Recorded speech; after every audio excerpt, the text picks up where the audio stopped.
A burial service at the Alabama National Cemetery today for 16 veterans whose remains were previously unclaimed. The Alabama chapter of the Missing in America Project works to make sure that all veterans have a dignified resting place. CBS 42 senior reporter Amy Hybels explains how. This is the fifth time they've held this type of service here at the Alabama National Cemetery. We spoke with family members who explained why this type of ceremony is so important to them, especially the children of veterans who didn't know much about their parents' military service.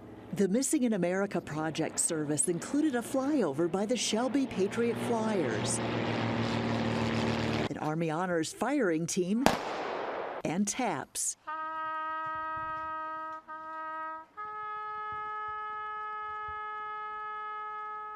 The service gave family members an opportunity to honor their loved one's service. Paulette Parlock drove in from Pennsylvania to accept the U.S. flag on behalf of her aunt, retired Army Command Sergeant Major Helen Parlock, who served 27 years. She was 91.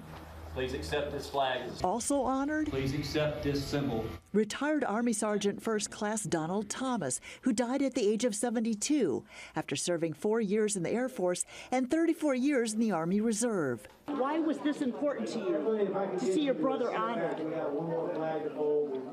An emotional day for his brother Bobby Thrash, who accepted the flag on his brother's behalf. For your loved one's faithful and honorable service.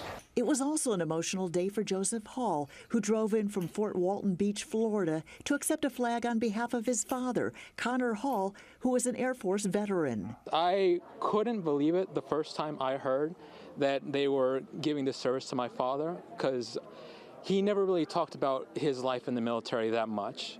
LaWanda Walker from Hoax Bluff got a call from Eldon Woody, who oversees the Alabama chapter of the Missing in America Project.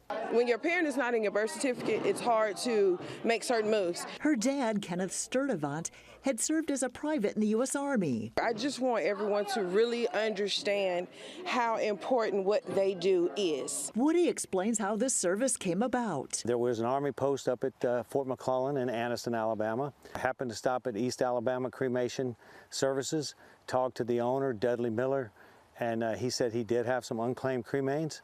I asked him if he would work with us. He ended up being able to identify the remains of 16 veterans. And we always say no one left behind.